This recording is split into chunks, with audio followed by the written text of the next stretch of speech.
महायुतीत पराभवानंतर अंतर्गत वाद पेटला. किशोर दराडे यांनी विश्वासघाताचे आरोप केले.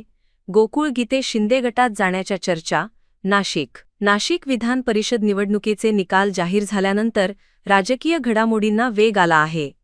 या निवडणुकीत महायुती आघाडीला मोठा धक्का बसला असून भारतीय जनता पक्षाचे बंडखोर उमेदवार गोकुळ गीते यांनी विजय मिळवत सर्वांना आश्चर्यचकित केले आहे. पक्षीय पाठबळ नसतानाही त्यांनी केलेल्या या विजयाला राजकीय वर्तुळात गेम चेंजर म्हणून पाहिले जात आहे. विजयानंतर गोकुळ गीते यांनी प्रतिक्रिया देताना सांगितले की हा त्यांचा वैयक्तिक विजय नसून त्यांच्या पाठीशी खंबीरपणे उभ्या राहिलेल्या कार्यकर्त्यांचा विजय आहे. मी निवडणूक लढत नव्हतो, माझी निवडणूक कार्यकर्ते लढत होते, असे ते म्हणाले. दुसरीकडे महायुतीचे उमेदवार किशोर दराडे यांनी पराभवानंतर तीव्र नाराजी व्यक्त केली आहे.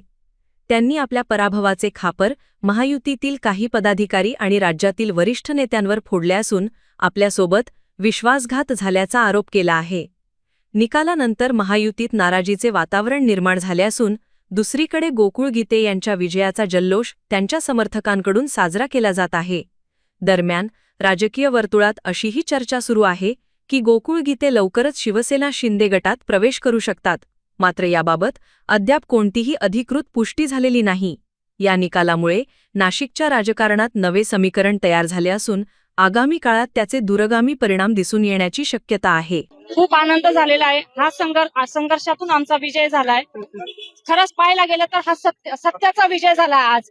आणि सुज्ञ मतदार असल्यामुळे योग्य तो उमेदवार निवडून आलेला आहे. त्यामुळे विधान परिषदेत सर्व मतदारांना ज्या त्यांचं मतदान आहे ते कुठे प्रकार वाया जाणार नाही.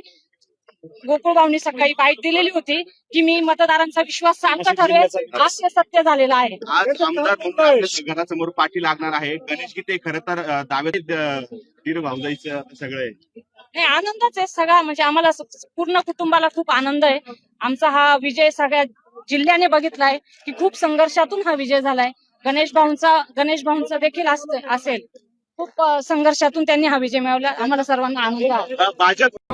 मी आपल्याला माहित आहे राज्याच्या वरिष्ठ मंत्र्यांच्या उपस्थितीत मी या मतदारसंघातला प्रचार थांबवलेला होता, पण मी माझा पाठिंबा कोणाला दिलेला नव्हता. ही प्रक्रिया आपल्या सगळ्यांना माहित आहे.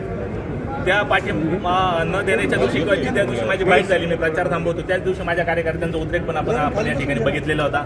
त्याच कार्यकर्त्यांनी ही निवडणूक मी प्रचार थांबवून घरी बसल्यानंतर पुढे नेली. आपल्याला माहित आहे 18 जूनला काय काय गोष्टी झाल्या या नाशिकच्या मतदारसंघामध्ये, या पण आपल्याला माहित आहे. त्या कार्यकर्त्यांनी मला जे सांगितलं होतं का भाऊ तुम्ही घरात बसून आम्ही त्या ठिकाणी तुम्हाला निवडून आणेल, आज ती गोष्ट सत्यात उतरली आहे. एकंदर पाहिलं तर दराडेंकडून प्रचंड आरोप प्रत्यारोप होत आहेत. थेट आम्ही कोट्यवधी रुपये देऊन गीतेंना खाली बसवलं होतं असं त्यांनी देखील प्रत्यक्षपणे म्हटलंय. बापरे, याबद्दल मला काही माहिती नाही. हो, तुमच्या विजयाचं नेमकं काय सूत्र होतं?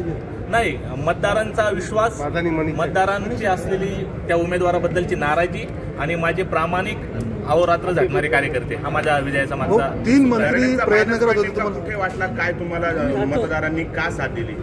हा इतका मोठा मतदारसंघ आहे, 15 तालुके, 18 नगर परिषदा, नगरपालिका, महानगरपालिका. मागच्या 8 वर्षाच्या कालावधीत नरेंद्र दराडे साहेब या ठिकाणी कुठल्याही मतदारांना भेटले नाही, त्यांना कुठल्याही प्रकारचा विकास निधी दिला नाही. त्यांनी मला फोन करून सांगितलं होतं त्यांच्या बंधूंनी का व्यक्तिगत तुम्ही बोलू नका, पण मी त्यावेळेस एकच सांगितलं होतं की त्यांनी फक्त व्यक्तिगत त्यांच्या एज्युकेशन संस्थेचा विकास हे धोरण आमदारकीच्या माध्यमातून ठेवलं, म्हणून त्यांना आजचा अपराजय पाहायला भेटला. जर दराडे म्हणतायत की विश्वासघात झाला, नेत्यांनी विश्वास कोणी केला त्यांनी त्यांना विचारलं. तुमची पुढची भूमिका मी काय तर असेल? उमेदवार होतो अपक्ष, त्याच्यामुळे माझा विश्वासघात करण्याचा काही प्रश्न येत नाही. तुमची पुढची भूमिका काय असेल? शिवसेना आता कार्यकर्त्यांशी चर्चा केल्यानंतर ज्या कार्यकर्त्यांनी मला घरात बसून निवडून आणलं, हा अधिकार त्या कार्यकर्त्यांचा. उदय सामंतांनी अशीच भूमिका काल धाराशिवचे खासदार ओमराजे निंबाळकरांनी घेतली होती. कार्यकर्त्यांशी बोलल्यानंतर मी निर्णय घेईन. धाराशिव पॅटर्न आपण नाशिकमध्ये राबवताय का? नाही, असं काही नसतं. धाराशिव पॅटर्न वगैरे नाही, पण कार्यकर्त्यांचा त्या नेत्यावर अधिकार असतो आणि कार्यकर्त्यांचं ऐकलं पाहिजे, तर तो नेता कायम यशस्वी होतो. तुम्ही गिरीश महाजन सामंत एकनाथ शिंदेशी विजय झाल्यानंतर काही बोलणं झालं नाही, मी आतमध्ये आहे, आतमध्ये मोबाईल अलाउड नाही, त्यामुळे माझं कोणाशी बोलणं झालेलं नाही. गिरीश महाजनांची भेट विमानात आपल्याला ओझरच्या एअरपोर्ट आज तर मी फक्त माझ्या कार्यकर्त्यांसोबत आनंदोत्सव करणार. मग आता उद्या बघू काय होतं. विमान पाठवले अशी देखील चर्चा आहे. तसं असेल तर आपण तात्काळ मुंबईला जाऊन एकनाथ शिंदेची भेट घेणार का? मला काही याबद्दल कल्पना नाही. पण तुमचे समर्थक सांगता की विमान आलेलं आणि तुम्ही भेट घेणार? मला माहित नाही, या चर्चा बाहेर वाउटआउट पण असू शकते, तुम्ही खात्री करा. एकनाथ शिंदेची भेट घेणार का? पण सर, निरोप आला तर भेट घेणार का?